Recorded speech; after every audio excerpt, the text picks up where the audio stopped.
Asia Morning Briefing. Singapore authorities say Token2049 organizer not covered by Russia sanctions after A7A5 appearance. Monetary Authority of Singapore spokesperson tells CoinDesk that entities not regulated as financial institutions are not subject to sanctions measures. Welcome to Asia Morning Briefing, a daily summary of top stories during U.S. hours and an overview of market moves and analysis. For a detailed overview of U.S. markets, see CoinDesk's Crypto Daybook. America's A7A5's appearance at the recent Token2049 conference wasn't in contravention of Singaporean law, despite being backed by a sanctioned Russian bank, highlighting the limits of the city-state's sanctions regime, which applies only to licensed financial firms. A7A5's ruble-based stablecoin is backed by Russia's state-owned Promsvyazbank, PSB, an entity sanctioned by the Monetary Authority of Singapore, MAS, as well as financial authorities in the US, UK, and most Western jurisdictions. Bloomberg recently reported that the EU, as a bloc, is considering sanctions against A7A5 too. Indeed, an audit prepared for Old Vector LLC, the parent company behind A7A5, warns of possible redemption and regulatory issues regarding use of the tokens considering the breadth of the sanctions. Given A7A5 was a sponsor at Token2049, complete with booths and branded massage rooms, one has to wonder if this contravenes Singaporean rules given the exchange of funds. The answer, according to MAS, is no. Singapore financial institutions, FI, are not permitted to facilitate transactions, whether directly or indirectly, for designated persons in contravention of our financial measures, a MAS spokesperson told CoinDesk in an email. An entity that is not an FI regulated by the MAS is not subject to the financial measures.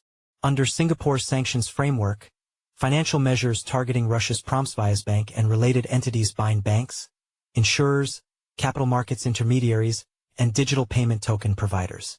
But, according to MAS' own guidance, non-financial companies and individuals are only obligated to comply with United Nations-mandated sanctions, which have never been applied to Russia as the country would veto them as a member of the UN Security Council.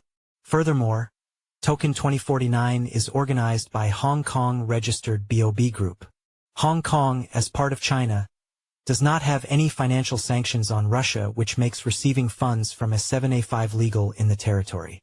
Singapore's sanctions are a bit different from what's been imposed in the US, where the company behind A7A5 is Specially Designated National, SDN, under U.S. Treasury's Office of Foreign Assets Control, OFAC, meaning U.S. persons are prohibited from interacting with them in any way.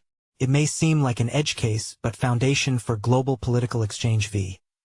U.S. Treasury shows just how far those restrictions can go.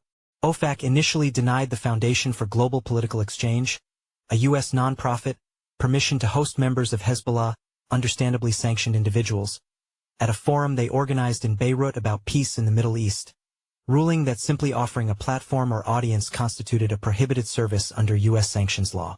Only after a First Amendment challenge did OFAC reverse its position, narrowly allowing participation under strict conditions. No payments, no lodging, no coordination, and no affiliation with the event's host.